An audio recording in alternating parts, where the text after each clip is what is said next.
É difícil saber que tudo o que você acreditava ser verdade é um mito, e com isso fica mais difícil ainda ter certeza nas inúmeras descobertas realizadas a cada dia por cientistas de todo o mundo. Mas uma coisa é certa, a nossa dúvida: existe vida fora da Terra?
O nosso documentário vai se constituir em 3 blocos que interagem entre si para que possamos responder a nossa pergunta principal: existe vida fora da Terra? Assim como nós, você também quer descobrir isso? Então fique agora com Emit Space.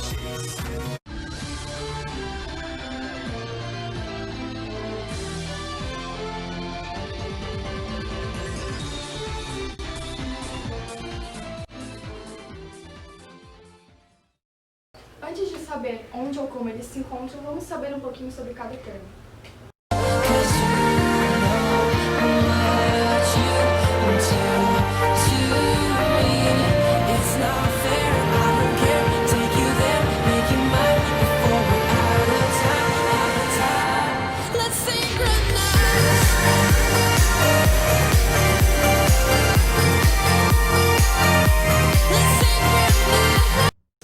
Bom, mundo real. O mundo real é tudo que existe fisicamente, uma soma de espaço, tempo e todo tipo de matéria existente no nosso universo, assim como planetas, estrelas e galáxias. Os valores anteriores ao número de galáxias existentes no nosso universo giravam em torno de 100 bilhões de galáxias. Mas, em 2016, foram revelados dados colhidos durante 2 décadas pelo telescópio de Hubble, onde mostram um valor 20 vezes mais alto que os anteriores, pulando para uma taxa de 2 trilhões de galáxias existentes no nosso universo. De acordo com o modelo científico Big Bang, o universo surgiu de um único ponto, onde ele encontrava-se em uma forma concentrada, em uma fase densa e extremamente quente, conhecida como Era de Planck. Isto é uma realidade científica, ou seja, baseada em informações, relatos e experimentos. Enquanto a científica, ela é mais baseada em nossa experiência de vida própria, ou em nossas próprias imaginações. A gente pode ver exemplos disso em filmes, séries e desenhos. Embora os termos universo paralelo e realidade alternativa pareçam sinônimos, na verdade, realidade alternativa implica uma variação com o nosso próprio universo. Agora que já sabemos um pouco sobre cada tema, que tal algumas sugestões de séries? Na série Perdidos no Espaço, a família Robinson é escolhida para ser a primeira família a colonizar o espaço. A saga Star Wars e outros filmes como Vingadores e Guardiões da Galáxia, eles trazem diversos tipos de extraterrestres e muitos ambientes habitáveis em planetas. No filme Perdido em Marte, durante uma missão a Marte, o astronauta Mark é dado como morto e é deixado para trás. E contra todas as probabilidades, ele tenta sobreviver no espaço e dá um jeito de entrar em contato com a Terra. Na série The 100, 97 anos após uma guerra nuclear, a humanidade está vivendo no espaço. E depois de algum tempo, eles mandam 100 delinquentes para a Terra para ver se a Terra está em condições de ser habitada novamente. Também temos Cosmos, que é uma série de documentários que fala o que nós sabemos sobre o universo. No filme O Primeiro Homem, o astronauta Neil Armstrong se embarca numa jornada para se tornar o primeiro homem a pisar na Lua. Também temos o filme Marte Precisa de Mães, que ele traz o assunto de abdução alienígena por precisarem de progenitoras em Marte, onde o protagonista ele viaja para Marte para tentar recuperar a sua mãe. E agora abordaremos alguns mitos e verdades. Bom, o primeiro mito. O ser humano explode quando ele entra em contato com o espaço? Não. Os cientistas afirmam que sim, tem um fim trágico se você entrar em contato com o espaço sem uma roupa especial, mas não tem nada a ver com evaporação de sangue ou congelamento, e sim com falta de oxigênio no traje especial. Esse é um dos mitos passados pelos filmes de ficção, que para gerar uma cena de comoção, eles mostram o personagem explodindo no espaço. O que pode acontecer é você ficar sem oxigênio no espaço e você primeiro desmaiar e depois morrer por uma morte de asfixia, mas nada de explosão. A Lua está se afastando da Terra. É uma verdade. A cada ano, a Lua se afasta cerca de 3,8 centímetros da Terra, causada pelo efeito das marés. O Sol é amarelo. Mito. A temperatura do Sol é de 6.000 graus Kelvin. E qualquer estrela nessa temperatura tem uma cor branca. E o fato de ele parecer amarelo é por conta dos gases presentes na atmosfera. Temos também a famosa dieta solar, que é outra verdade. O Sol perde em torno de 1 bilhão de quilogramas a cada ventos solares. Bom, o fato é que nunca teremos certeza do que acontece dentro ou fora do nosso planeta.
Bom, se você pensar em elementos que compõem a vida na Terra, logo uma expressão tem que emergir em sua cabeça. E essa expressão é chãos, que seria carbono, hidrogênio, oxigênio, nitrogênio e enxofre. Eles são os elementos que compõem a vida na Terra. E então vamos se aprofundar mais nessas pesquisas.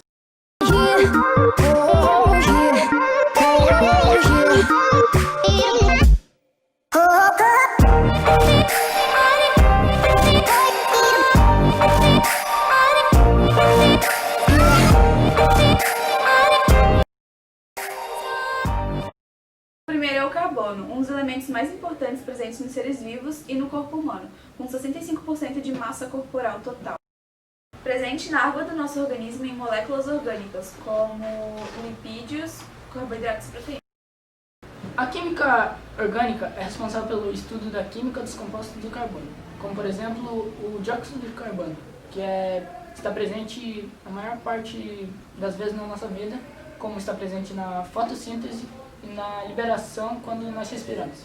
E sem contar que é por causa dele que o ser humano pode fazer a respiração celular. O carbono é um elemento abundante tanto na crosta terrestre como na atmosfera. Como qualquer outro elemento, ele não se cria e nem pode ser destruído, tornando ele finito. Astrônomos da Grã-Bretanha descobriram um planeta que tem altíssima concentração de carbono nele e que possibilitará a existência de planetas feitos totalmente de diamante. Marek Kukla, uma cientista do Observatório de Greenwich, em Londres. Ela afirma que existam planetas menores no universo com a mesma composição, ricos em carbono. O WASP-12b é um planeta com maior composição de carbono do que oxigênio. Ele é um gigante de gás, como Júpiter, compondo sua maior parte de hidrogênio. O centro do planeta pode ser composto de vários elementos, como grafite e derivados de carbono. Agora, os cientistas tentarão descobrir se planetas como esse são habitáveis.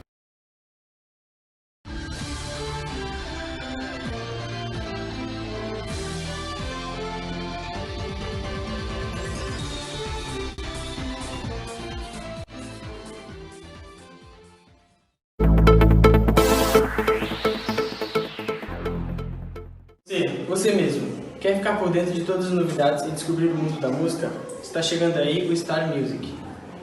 Hands on my head, can't tell me nothing. Got a taste of the fame and the Maybe I'll never change, but I'm still. So them bitches wish. All these hoes looking cold.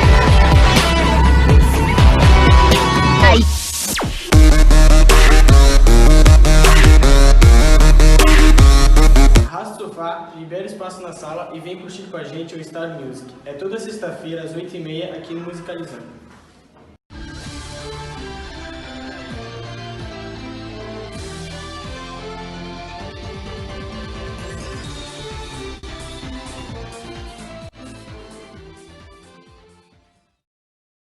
O segundo é o hidrogênio, o elemento mais abundante no universo.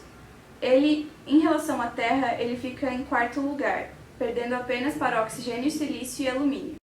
É o constituinte do Sol e, juntamente com o oxigênio, forma a molécula da água, essencial para a vida.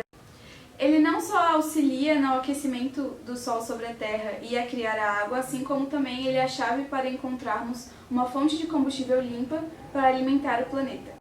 Assim como em outros planetas, a atmosfera da Terra é composta por basicamente hidrogênio e hélio. Obviamente possuem outros elementos, como oxigênio e dióxido de carbono, mas de longe o hidrogênio e o hélio são os mais abundantes no universo.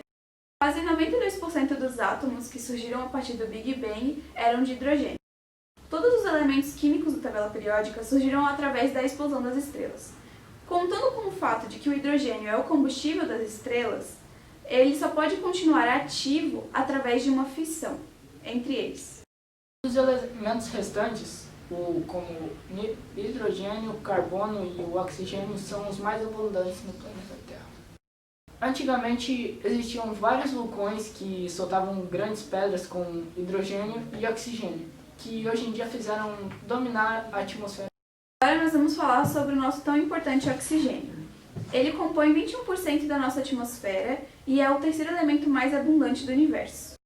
Ainda assim, é um elemento extremamente difícil de se manter, já que ele é extremamente reagente com os elementos da tabela periódica. Mas se é assim tão reativo, como foi que a atmosfera conseguiu acumular tanto oxigênio? A resposta está nas cianobactérias, mais conhecidas como as algas azuis. Elas possuem a capacidade de fazer a fotossíntese. Esse processo é feito não só pelas algas, mas também pelas plantas, que não deixam de ser algas incorporadas simbioticamente. Durante o Arqueano, esses micróbios primitivos, eles viviam do jeito antigo, aerobicamente, que significa você não precisa de oxigênio para viver. O oxigênio foi essencial para a aparição da vida na Terra, inclusive para os animais mais antigos, e hoje sustenta a habitual vida na Terra. O oxigênio na atmosfera é muito raro. Esse gás foi encontrado apenas em Marte, Vênus e uma lua em Saturno. Já que é em pequena quantidade que encontraram, ele acaba se tornando tóxico ao ser humano. Se fosse uma proporção maior, talvez nós conseguíssemos sobreviver nesses ambientes. Quanto ao nitrogênio, que além de serem encontrados em meteoritos e gases vulcânicos, é encontrado nas águas e também em estrelas nebulosas. E para ser usado precisa se misturar com outros compostos para servir de alimento para plantas e animais. O nitrogênio não se combina facilmente com outros elementos, ele precisa passar por um processo chamado fixação, que ocorre de diversos modos. Na natureza, por exemplo, é quando um relâmpago ou alguma radiação atravessa o nitrogênio no ar.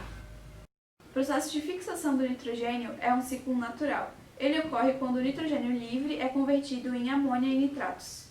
As plantas consomem e absorvem esses compostos. Já os animais comem as plantas, causando outras substâncias diferentes, que são utilizadas em seu organismo.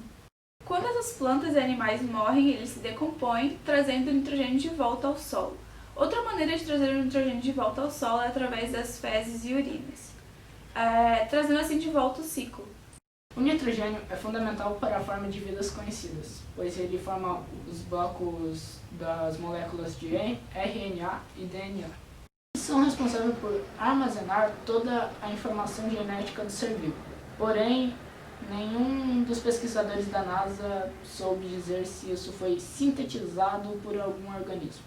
O quinto elemento é um dos que acreditamos ser menos importante e de mais difícil acesso, mas vai por mim. Ele é mais importante e mais fácil de se encontrar do que você imagina. O enxofre pode ser encontrado em temperatura ambiente no seu estado sólido. Ele é utilizado em indústrias em diversas aplicações, assim como na manutenção da vida da terra. O enxofre tem por sua função estimular o desenvolvimento vegetativo e a frutificação, aumentando o teor de óleos, gorduras e proteínas. Os sintomas de deficiência de enxofre aparecem quando as plantas começam a crescer de forma raquítica e as suas folhas começam a amarelar. Agora vamos ver algumas respostas de culturas brasileiras ao enxofre. Algodão 37%, arroz 16%, café 41%, cana 11%, citros 18%, colonião 21%, feijão 28%, milho 21%, repolho 9%, soja 24% e trigo 26%. Com tudo isso, podemos perceber que o enxofre não é só um simples elemento. Ele é crucial para a fertilização de nossos solos. Agora que já aprendemos um pouco sobre os chons, vamos se aprofundar mais neles para saber como eles reagem para nos proporcionar vida. Como exemplo, temos a árvore, que a árvore capta energia do sol, a energia luminosa, e transforma em energia, que é essencial para a vida das plantas. A fotossíntese é de extrema importância para o sistema biológico de nosso planeta. Tudo que acontece nesse processo é química e pode ser representado da seguinte maneira. Até mesmo a água, que é muito importante para a nossa vida, só se torna potável depois de muitos processos químicos. Tratam a água imprópria para o consumo e o abastecimento da população. Outros exemplos que provam que a química está presente em nosso cotidiano podem ser citados. Nos alimentos. Os alimentos naturais precisam de produtos químicos que fertilizam a terra para a sua produção. Os pesticidas também são de grande importância na tarefa de garantir a qualidade dos alimentos. No vestuário. A maioria das roupas que usamos apresentam fios artificiais, como nylon e poliéster, misturando as fibras naturais, como algodão e lã. Na saúde. O desenvolvimento da indústria farmacêutica e da medicina fortalece a saúde humana, aumentando a expectativa de vida do homem. Há também muitas substâncias químicas que são comuns no nosso dia a dia. Por exemplo, acetona, sal de cozinha, água oxigenada, álcool, formol, soda cáustica e ácido acético. Antes de sabermos se a vida fora na Terra é igual, semelhante ou diferente da que conhecemos, acompanhe nossa reportagem com os jornalistas Dionísio e Nicole. É um prazer. Fico muito feliz de compartilhar com vocês. Então, professor, qual a importância do mundo real para o mundo fictício, ficção científica? O mundo real, ele tem muito da ficção, só que a ficção ela sempre dá um passo a mais. Né?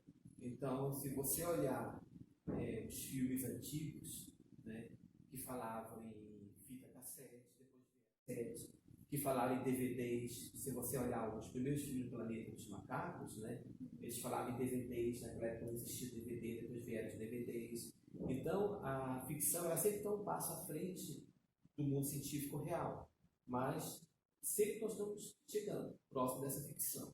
Né? Por exemplo, a gente vê no Star Wars aquelas naves espaciais, não estamos longe disso. Eu acredito que nos próximos 50, 80 anos, a gente já tem algumas naves daqueles modelos que aparecem nos filmes. Então, isso é uma questão tecnológica avançada. E você sabe nos dizer quais foram as últimas descobertas a respeito desses elementos em outros planetas? Assim, tudo que você observa é através da luz. Né? É a chamada espectroscopia. Você vê quais são as transições atômicas que acontecem e você identifica o tipo de elemento químico. Né? Então, o que se supõe é o seguinte: os elementos químicos de uma estrela, né, elas devem construir os mesmos elementos químicos dos planetas. Porque, a princípio, né, as teorias de formação dos planetas, uma das teorias, inclusive a teoria mais aceita, é que os planetas vieram do próprio Sol. Então, se você observar a química, né, dessas estrelas, você já sabe qual vai ser a química dos planetas também. Teoricamente, né, é muito plausível que os planetas vieram das estrelas. Né? porque as estrelas giram muito rapidamente na sua formação, né? E nessa formação é a fase pop-estrela, e quando ela está na fase pop-estrela, as estrelas aquele gás vai girando, vai se compactando, a força gravitacional vai aumentando, vai formando um núcleo, começa a ter fusão nuclear, né? E antes de virar uma estrela, definitivamente, em poucas semanas, virar a estrela definitiva, da fase proto-estrela, ela libera uma quantidade de gases, né, nas jogos consideradas. E essa quantidade de gases vai esfriando e forma os planetas também, etc. Então, essa é uma das ideias. Então, se você observar a química, a composição das estrelas, muito provavelmente é a mesma composição dos planetas. E o que significa no universo?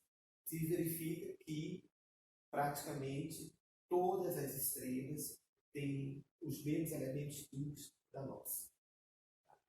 Com algumas exceções.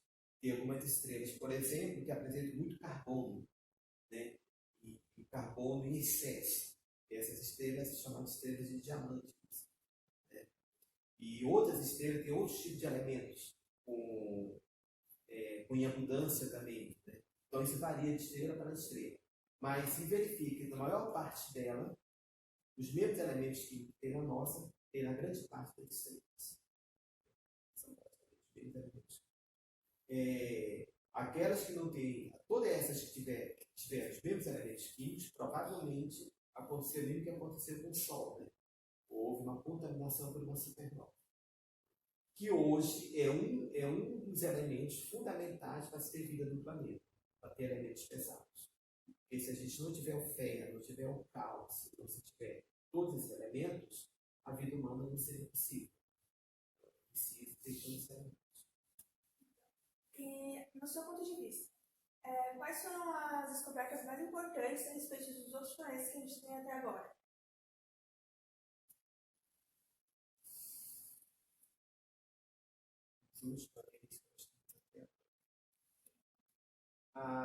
Eu sei, eu estou com a leitura um pouco desorganizada. Eu sei que a cada ano são descobertos, né, novos planetas, quer dizer, novos sistemas estelares que são descobertos a cada ano, né? E o que eles estão fazendo é melhorando, por exemplo, o satélite, o telescópio Kepler, tem exatamente essa função, né? É verificar planetas que têm em torno de estrelas, né? E órbita em torno de estrelas, o tamanho desses planetas e a distância desses planetas. Então, o Kepler, que ele foi lançado, se não me engano, em 2007, tem essa função. E vamos esperar para ver, né? Com o desenvolvimento da tecnologia, os dados serem mais precisos. Então, isso é uma questão de tempo. E, para encerrar, na sua opinião, como professor pesquisador na área de astrofísica, existe ou não vida fora da Terra? Eu creio que sim. É uma opinião, né? É uma opinião. É uma opinião, eu creio que sim, né? Não faria sentido não ter, né? Um universo tão vasto, né? E se você conseguisse chegar ao fim do universo em uma fração de tempo, você chegaria no fim dele, já não estava mais afim, porque ele já expandiu. Tentasse chegar no fim de novo, ele continua expandindo. Então, o universo está sempre expandindo. E outra coisa, o universo, a quantidade de massa detectável são apenas 6%. Quantidade de massa detectável. 94% é matéria escura. Então, o universo ele tem muito para se descobrir. Muita. E a quantidade de massa que a gente vê é muito grande. Imagina 400 bilhões de massas. É muito grande. Isso é só uma estimativa. Isso pode ser muito mais. E fora o que a gente não vê. Não é possível ver. Não é possível os equipamentos detectarem. Né? Então, há muita massa que não se detecta. É chamada massa.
Bom dia! Iremos apresentar agora o Life Space. Fucked and drank all night, acted all alright, had no need to fight, tonight.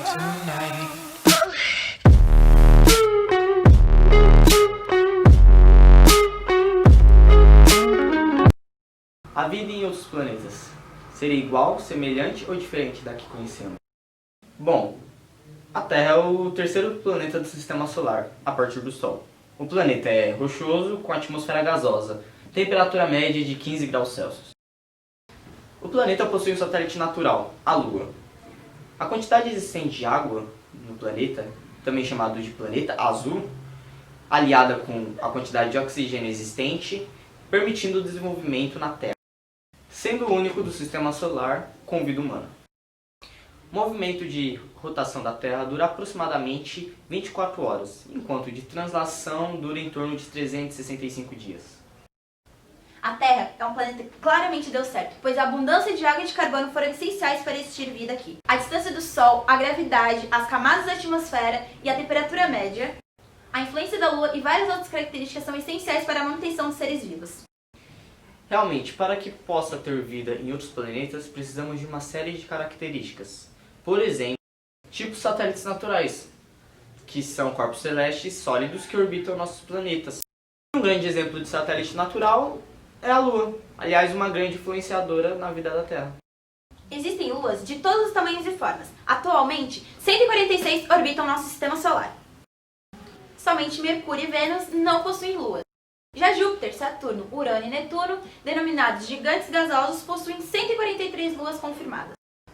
A explicação dos cientistas para a grande quantidade de satélites naturais desses planetas está em seus campos gravitacionais, que seriam intensos o suficiente para atrair ou capturar outros objetos. Outro tópico muito importante é a temperatura, que é essencial para a vida. Bom, mas primeiro vamos entender o que de fato é a temperatura. Bom, basicamente, a temperatura é uma grandeza física escalar. Pode ser medida a partir da agitação das moléculas que compõem um corpo. Uma colocação que existe é a temperatura de equilíbrio planetário, que é basicamente uma temperatura teórica. É com tudo isso que sabemos que a temperatura precisa estar em harmonia para que nós possamos nos adaptar. Assim sendo, nem muito alta e nem muito baixa. Porém, isso varia de ambiente para ambiente. E finalmente, já que terminamos de estudar um pouco sobre a Terra e algumas características importantes da mesma, está na hora de sabermos um pouco mais sobre os outros planetas. Marte, além de ser um dos planetas mais estudados, é o quarto planeta a partir do Sol e o planeta que possui mais visibilidade a partir da Terra. Marte possui 2 satélites naturais, Deimos e Phobos, também chamado de planeta vermelho por conter partículas de óxido de ferro em sua atmosfera. Marte é um planeta rochoso, frio e seco. O movimento de rotação de Marte é bem semelhante ao da Terra, assim durando 24 horas e 37 minutos. Já seu movimento de translação dura 687 dias. Bem, o gigante Saturno é o segundo maior planeta do Sistema Solar, depois de Júpiter. Saturno é conhecido pelos seus anéis, que é formado por rochas, gelos e poeiras. Basicamente por hidrogênio, ele possui a temperatura média de menos 140 graus, sendo seu movimento de rotação durando 10 horas e 14 minutos, enquanto de translação dura 30 anos terrestres. Bom, e agora uma novidade, o planeta Ross 128b. Ele é um novo planeta descoberto pelos cientistas. Basicamente, o Ross 128b é uma estrela anã vermelha na constelação de Vigro, assim localizado perto da eclíptica e ao sul de Beta Virgem. Sua magnitude é de 11,15, assim sendo muito fraca para ser vista a olho nu. Bom, o planeta Ross 128b tem uma massa mínima de 30% superior à massa terrestre. Enquanto isso, o seu raio é 10% maior do que a Terra. Em termos cósmicos, o Ross 128b está a 11 anos-luz do nosso sistema solar. Esse novo astro pode apresentar água em estado líquido, o que é uma das condições fundamentais para que possa ser habitável por nós humanos. Isso foi responsável pelo Observatório Europeu do Sul, ESO. Tudo isso de acordo com a revista Astronomia e Astrofísica. Bom, e agora uma curiosidade sobre a radiação do Ross 128b. Mas antes, vamos saber de fato o que é a radiação. A radiação é um processo de propagação de energia através das ondas eletromagnéticas. Este processo pode ocorrer em meio material ou espaço. Os exemplos que ouvimos falar sempre é da radiação alfa, beta e gama, raio-x, ultravioleta, entre outros. Classificamos os tipos de radiações como naturais, artificiais e nucleares. Os seres vivos que são expostos a esse tipo de radiação podem sofrer mutações, por exemplo, o câncer. Bom, e uma curiosidade é que a radiação emitida pela anã vermelha para o exoplaneta é basicamente a mesma emitida do Sol para a Terra. Uau! O Ross 128b foi uma grande descoberta para todos nós. Sim, e com tudo isso podemos perceber que há grandes possibilidades de outros planetas existirem com capacidade para obter vida humana lá também. Bom, e com tudo isso, antes de acabarmos o nosso documentário, vamos ver como anda a previsão do tempo. E aí, Alice, como você anda? Bom dia, Yasmin. Bom dia, Matheus. Bom, as temperaturas aqui na Terra ganham destaque para o Brasil, onde na parte sul nós temos exatamente 11 graus e no Nordeste nós temos a temperatura aproximada de 40 graus. Bom, você tinha comentado a respeito do Ross 128b, certo? Isso mesmo, Alice. Bom, eu e minha equipe já descobrimos a temperatura dele. Elas têm como mínimas menos 60 graus e máximas 20 graus, bem parecidas com a da Terra, não é mesmo? Será esse o próximo planeta pelo qual nos mudaremos? Falando em frio, vamos para Marte, onde as temperaturas estão bem mínimas, tendo como menos 100 graus a temperatura aproximada. Amo temperaturas frias, vou passar um tempo em Marte. Alice, como vão as temperaturas em Vênus? Bom, Matheus, o planeta na parte norte está sofrendo com várias chuvas de meteoritos. Autoridades do mesmo recomendam ficar em casa. Bem, acho que eu vou ficar pela Terra mesmo. Acho que meu guarda-chuva não ia aguentar. Acho melhor você comprar de material estelar, não é mesmo? É. Muito obrigada, Alice. Até a próxima e um bom dia. Chegamos ao final de nosso primeiro Emit Space. Esperamos que todos tenham gostado de nosso documentário. Também esperamos que todas as suas dúvidas tenham sido solucionadas a partir da problemática Existe Vida Fora da Terra. Agradecemos a sua audiência. Tenha um bom dia.